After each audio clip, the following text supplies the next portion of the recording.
campus of Ohio University, this is Newswatch at noon. The jury may be getting close to reaching a verdict in the Pat Kelly case. Good afternoon, I'm Jeanne Cantwell. And I'm Katie Anderson. You probably had a nasty drive into work this morning. In some parts of Athens County, there were near whiteout conditions. Josh Gregory is in the Weather Center to tell us about the snow emergency. Governor John Kasich is telling universities to do something about the high cost of tuition or face the consequences. Newswatch at Noon reporter Namisha Rakasia joins us live now with the reaction to the plan.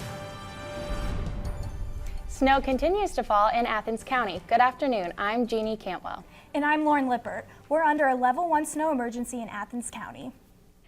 Okay, so let's go right to weather anchor Kaylee Bowers to get more details on the warnings and snow emergency. Kaylee, just how much snow are we expecting here in Athens County? The frigid weather this weekend meant that polar plungers are just now thawing out after their freezing February dip in Lake Snowdon. Newswatch at Noon reporter Mackenzie Pyatt didn't jump in, but watched the event from the shore. She's live in the newsroom. Mackenzie, how many brave souls took the plunge? Former Athens County Sheriff Patrick Kelly is now behind bars in isolation following his conviction last week. Kelly has been segregated in the Southeastern Ohio Regional Jail after being found guilty of 18 charges on Thursday. The former sheriff will stay there until he's sentenced March 20th.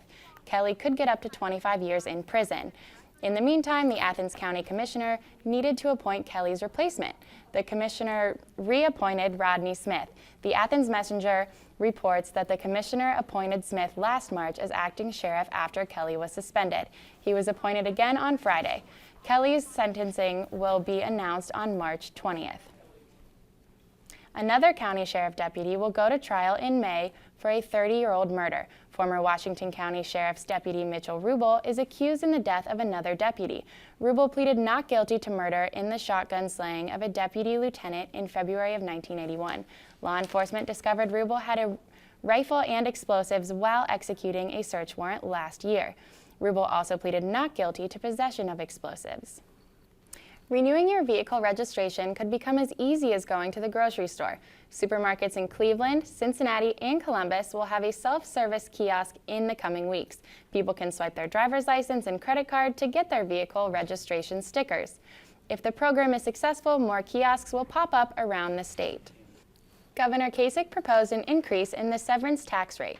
Under his proposal, a 6.5% tax on oil and natural gas will go to local governments in the drilling area.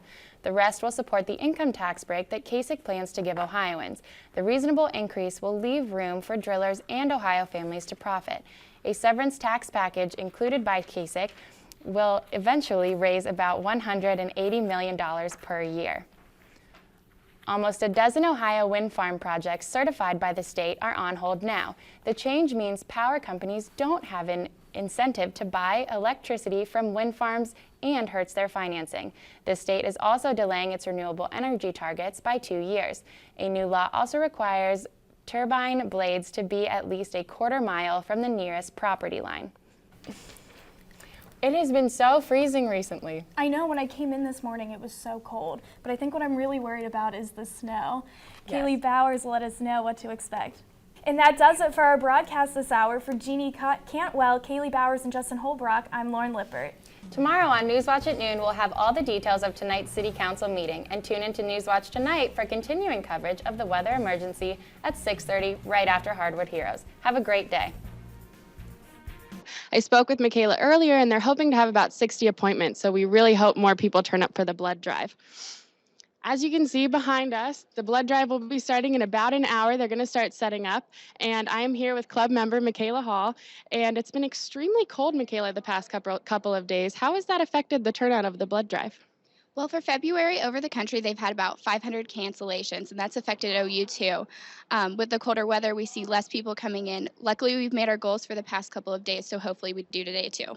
That's great. Now with the cold weather comes the flu season. How does that affect a potential donor if they maybe have had a cold or had the flu? Well, anyone who's showing symptoms of sickness, we ask not to come in and donate just because your blood is going to someone who's already sick, so that could be especially harmful to them. Thank you so much, Michaela. The event is going to be from 1 to 7 p.m. today here at Baker Center on the 5th floor. Reporting live from Baker, I'm Jeanne Cantwell. Thanks, Jeanne.